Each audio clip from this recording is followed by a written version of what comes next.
আসসালামু আলাইকুম, welcome to Fatima kitchen. এই রেসিপিটি শুধু যারা চিতই পিঠা পারফেক্টভাবে বানাতে পারে না তাদের জন্য। আশা করি রেসিপিটি পুরোটাই দেখবেন ধৈর্য সহকারে, তাহলে আপনাদের উপকারে আসতে পারে। তো চলুন দেখিয়ে দিয়ে ছোট্ট রেসিপি।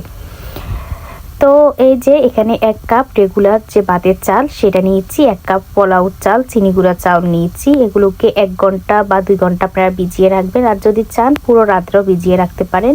এরপরে 1/2 কাপ আমি এখানের মধ্যে ভাত দিয়েছি আমি। এখন ভালো করে আমি এটাকে সুন্দর করে মিশিয়ে নিয়েছি। এরপরে 1 টেবিল চামচ বেকিং যে পাউডারটা আমি অ্যাড করেছি এখানের মধ্যে, আর স্বাদ মতো লবণ দিয়েছি। লবণ আমি 1/2 টেবিল চামচ অ্যাড করেছি এখানে টোটাল। তো সুন্দর করে ভালো করে এটাকে মিশিয়ে নিতে হবে। যত বেশি ভালো করে এটাকে মিশিয়ে নেবেন তত বেশি আপনার চিতই পিঠাটা সুন্দর হবে। একবারে স্মুথভাবে এটাকে করে নিতে হবে। এই যে তো এগুলোকে আমি প্রায় 10 থেকে 15 মিনিট এইটাকে আমি রেস্টে রাখবো, যেন বেকিং পাউডারটা ভালো করে চিতই পিঠার মানে ব্যাটারের সাথে মিক্স হয়ে যায়। যেটার মধ্যে আপনারা পিঠাটা বানাবেন সেটা পারফেক্টভাবে গরম হয়েছে কিনা অবশ্যই এভাবে পানি দিয়ে চেক করে নেবেন যে এটা সুন্দরভাবে গরম হয়েছে কিনা। চাষটা যদি আপনার গরম না হয় তাহলে পিঠাটা আপনার সুন্দর হবে না।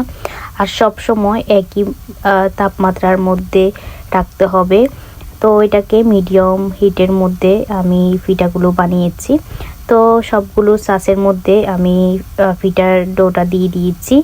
এখন আমার পিঠাটা হয়ে গিয়েছে। আমি 2 মিনিট অপেক্ষা করলাম। 2 মিনিট পরে আমার পিঠাগুলো সুন্দরভাবে নিচ থেকে ওইগুলো উঠে আসতেছে। আমি জোরে কোনো প্রেসার দেওয়া লাগে নাই। আপনারা অবশ্যই দেখে বুঝতে পারতেছেন যে এটা একবারই স্মুথভাবে উঠে চলে আসতেছে। মাশাআল্লাহ অনেক সুন্দর হয়েছে।